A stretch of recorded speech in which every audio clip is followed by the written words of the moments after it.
Hello guys, full time at the Emirates Stadium, Arsenal 1, Brighton 1. I'm not there myself today, I'm at my in-laws' house, but I have watched the game and there's only one place to start, right? And there's a lot to talk about in this video because we'll talk a bit about the transfer deadline and everything that went on there. But we've got to start with one thing, and it's the refereeing decision which saw Declan Rice sent off, because that really did define the game. Arsenal 1-0 up at that point in time. After that red card, the game really completely turned on its head. Brighton was so dominant, and Arsenal, let's be honest, were kind of clinging on at points there in that second half. So I saw the red card, like many of you will have done, on television, and I have to admit, at first I was exceptionally confused as to what had gone on, because what I'd kind of seen was Veltman basically booting Declan Rice up in the air. Obviously, replays show that what happens is Rice nicks the ball away and he gets a second yellow card for delaying the restart, as the Premier League would put it.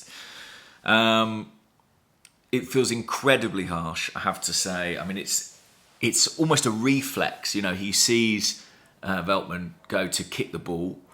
Veltman's not playing a pass to anyone, as Ali McCoy very astutely pointed out, and Peter Crouch said the same thing on the TNT analysis. It's pure gamesmanship. He sees Rice is standing in the way and thinks, I'm going to pretend to take a free kick and see if I can get Rice booked. Probably already aware that Rice is on a yellow card. Maybe they even talked about it at half-time as something to play on, something to target.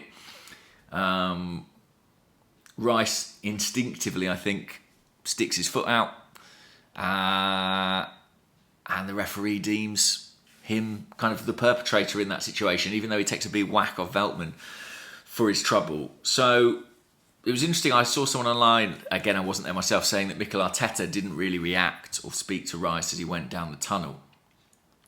I wonder if Arteta's view on it is maybe different to ours. We'll hear from him shortly in the press conference. You know, that could be because he's just fed up of officiating decisions and knows nothing he says is going to make any difference at this point in time. Certainly not for positive. Or maybe he was frustrated with Rice, you know, who he thought could have been smarter in the situation, more aware of the fact that he was carrying a booking already. It's the first red card of Declan Rice's career. Here's kind of where I come down on it.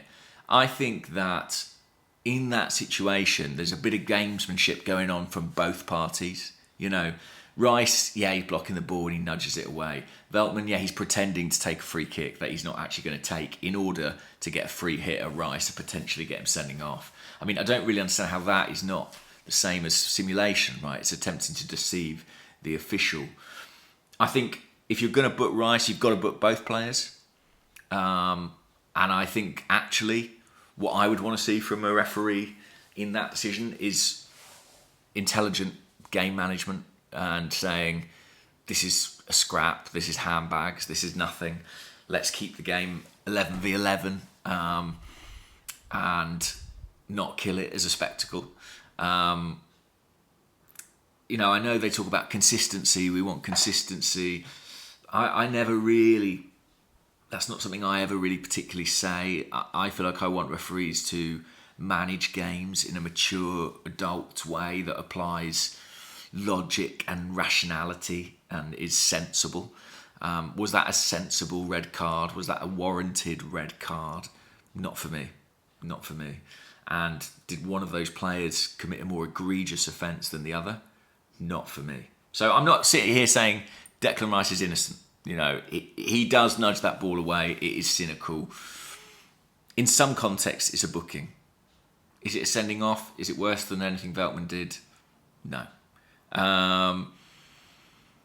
The game itself, beyond that, well, I thought the first half we started really well. Saka was flying on the right wing.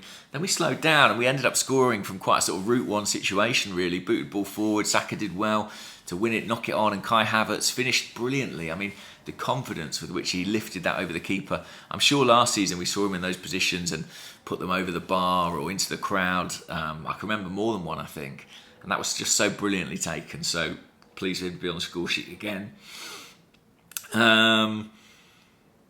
But I didn't think it was our most fluent performance, you know, still early days in the season. But Brighton obviously benefited hugely from the red card. But I have to say I was really impressed by the degree to which they dominated the game after that point. I think Arsenal will go down to 10 against some teams and still dominate, But I feel like Brighton, as soon as we lost a man, they were all over us. I think our tactics might have played a part in that. I didn't love Arteta's decision to go to the back five. I felt like we sort of gifted them a lot of territory, gifted them a lot of space in midfield. I guess Arteta was thinking, this is a good Brighton team, and if I stick with a back four here, we could get picked apart. Maybe, and maybe that shows a bit of pragmatism on his part. I felt that there's probably more we could have done to control the game, even after going down 10 men. Not control the game, but have more of a foothold in the game. But we don't have great options on the bench at this point in time. Marino obviously was sat up in the stands. Raheem Sterling we'll get on to, not available yet. We saw Miles Lewis-Skelly and Ethan Ranieri both on the bench today. Not sure it was the right game for them. Gabriel Jesus is out injured. Yeah, it's tough. Declan Rice, not only, of course, was he sent off today, he will now miss the North London derby, and VAR was not able to review it, I believe, as it was a second yellow card. Some brave defending from the likes of Gabriel, some sharp goalkeeping from David Raya. Arsenal hold on for a 1-1. We did have chances on the break. A couple of big ones. Havertz did brilliantly to get onto another long ball and hold off his man. A really good save, I thought, from Verbruggen, who sticks his left leg out to keep that ball out. Saka might have gone down maybe when the ball bounced out to him.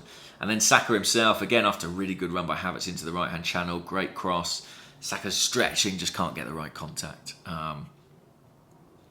But it's not a disaster. But, we're in this race against Man City. So I feel like every point is precious, and every point dropped stings a bit. Let's talk about the transfer window. Arsenal end deadline day by signing Neto, the goalkeeper on loan from Bournemouth, and Raheem Sterling on loan from Chelsea. First of all, I think Neto is a perfectly adequate backup goalkeeper. I think it's sensible. I was very worried about the prospect of spending, up to 30 million euros on Joan Garcia, who's only really played a handful of first-team matches and not at the highest level in Spain. I think we need more time to really know what his level is before we go and spend a fee almost equivalent to what we spent on Aaron Ramsdale and David Raya, on a guy who's not going to play that much football. Hopefully not going to play that much football. We need David Raya to stay fit. I don't want him coming out of the team, especially the way he's playing at the start of this season. He's had a very good start. But I think Neto's perfectly fine, in the short term. It does mean we're going to enter next summer's transfer window probably looking for a goalie again, but wouldn't be Arsenal if we weren't looking for a goalie in pre-season. And Sterling, Arsenal have been very upfront, transparent. Edu said it's not a signing we thought about making at the start of the window, but I think an opportunity presented itself. And from what I understand, the finances are very favourable to Arsenal. They're not paying half his wages, frankly. They're paying a fair bit less than that.